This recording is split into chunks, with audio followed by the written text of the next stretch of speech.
If you need an attribution, use said. If you must use something different for the occasional question, you could throw in asked for variety, but not too often. Eleanor D. Trumpkowitz. Overusing said as a dialogue tag can become a thorn in the reader's side instead of allowing them to focus on what's actually being discussed. Mariah Richard. You're listening to Writing Roots, brought to you by Aspen House Publishing. Welcome to Writing Roots. I'm Lee Hull. And I'm Lee Esses. And I couldn't help but putting a little bit of sarcastic venom in that opening quote today. As you may have noticed, both of these quotes are saying exactly the opposite things. Use only said and maybe asked if there's a question mark. Or overusing said is a bad thing and it just distracts everybody from what they're reading. We've all heard it. We've all heard said is dead. We've all heard said is the only thing that you should use. And honestly, they're all wrong.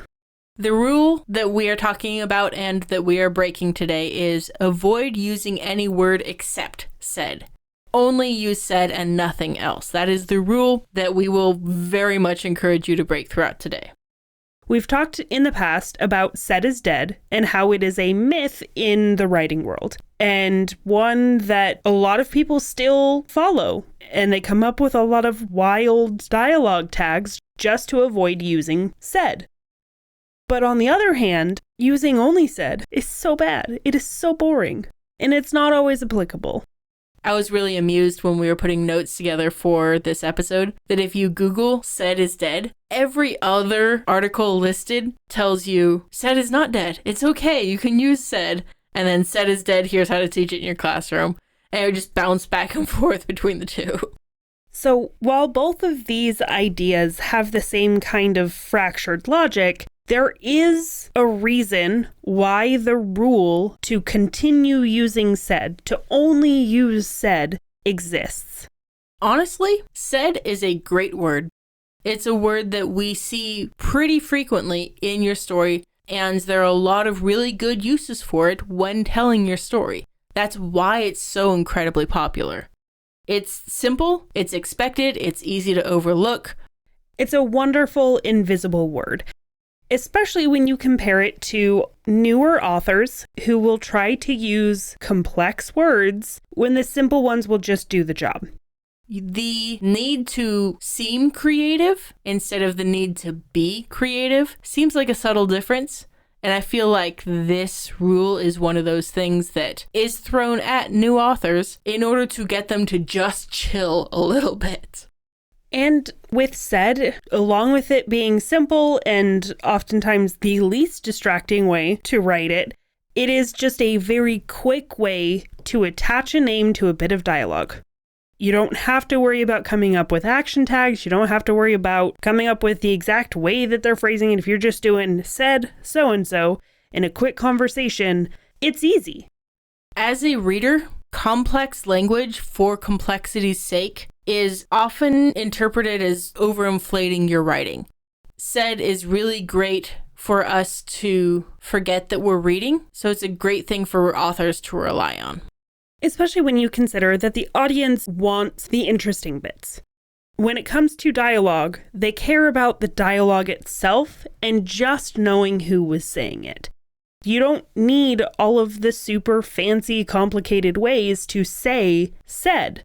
The audience likes to skip boring stuff.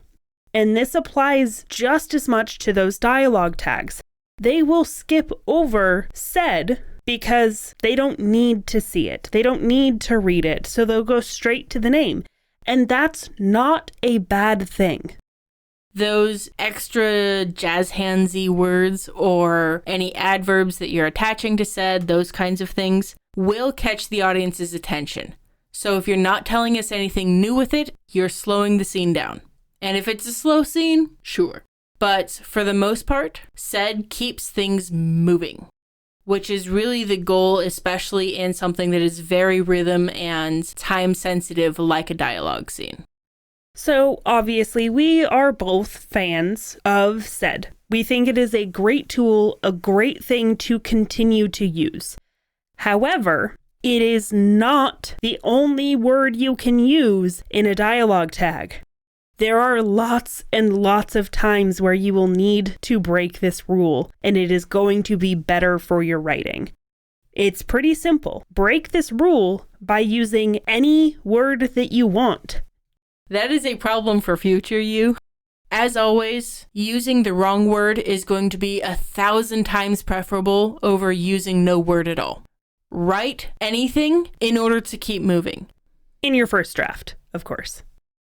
If you want to express how the character said the thing, and you don't feel like the word choice and all of that is quite enough because there's subtext and there's sarcasm and this and that, but you don't quite know what to use instead of said, throw said in.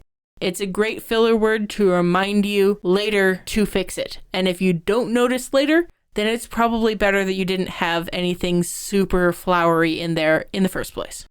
And honestly, you can go and you can pick those right words during your editing process. You can pick whatever will most accurately represent how they're saying whatever they're saying. But said works in the moment. And honestly, when you are editing, when you are getting around to fixing it, fix the ones that don't feel right as said. Fix the tags that whatever word you used doesn't actually fit. You don't have to replace it with said. You can replace it with something that more accurately represents what you're trying to say. And if you aren't feeling anything either way through the entirety of your book, consider reading more books in your genre, because that will help heighten your instincts and you will start to feel what is good for these readers and what is a roadblock for them. I wish we could just forget this conversation ever existed. Both sides are wrong. Anytime that you say always or never, only a Sith deals in absolutes, which, yes, I get is an absolute in and of itself. But these onlys and nevers in your writing will stifle your creativity. You're going to spend so much time worrying about all of these rules that you don't tell your story. Forget both sides of these arguments and completely forget this episode, and I will be more than okay with it. One of the other ways that a lot of people end up following this rule too much is then they end up using said with a lot of unnecessary adverbs. We're not against adverbs. They have their place. We're anti-redundancy? Yes. And anti-unnecessary amount of words. I know that's rich coming from me, an author who has struggles with brevity. But when you use said plus adverb, it takes up way too much time. Don't say said quietly or said loudly. You can say whispered or shouted or anything like that. Don't use said followed by an adverb just because of this rule that said is great because it's invisible. Because when you do this, it does the opposite of the intended effect. It ends up drawing too much attention to the fact that you are using said, and it becomes unwieldy. Yeah. Anytime you see said and an adverb next to it, there is probably a better word for this. That's when you're allowed to look at those said is dead charts that teachers put on walls. Instead of said angrily, he snarled, or he snapped, or whatever more specific emotion you can attach to it will be 1,000 times more palatable to your readers. We also want to say that there are some things that simply cannot be conveyed in dialogue alone, and attaching just said to something, we would lose a lot of that subtext. The first one is volume. So if somebody is shouting or whispering, then that isn't necessarily conveyed when we see the character going, he's approaching the house. You also can't put a lot of subtext in the dialogue itself. There is some that exists there, but how you choose to tag that dialogue is going to be far better to convey subtext, especially emotional subtext. Somebody who is sobbing when they are saying something happy. Somebody who is smiling when they are conveying something very sad. This is your moment to convey the subtext that you can't put in the dialogue itself.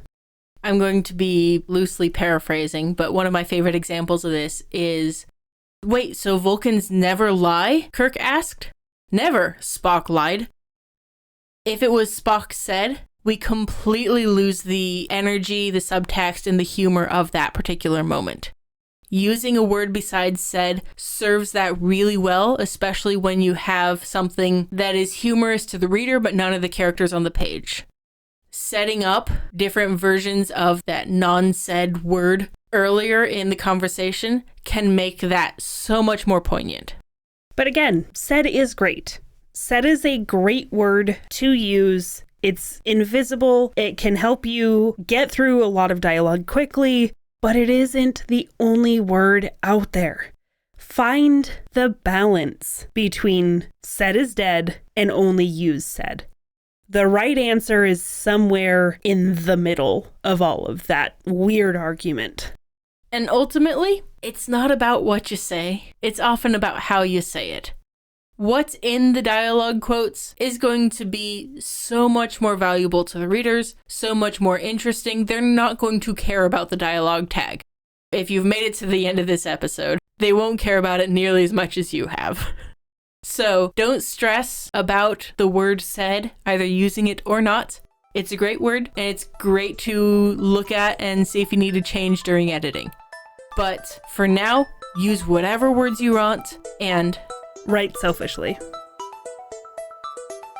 If you have a question or comment for our hosts or a topic you'd like us to cover, send us an email at writingroots@aspenhousepublishing.com or find us on Facebook by searching for Aspen House Publishing.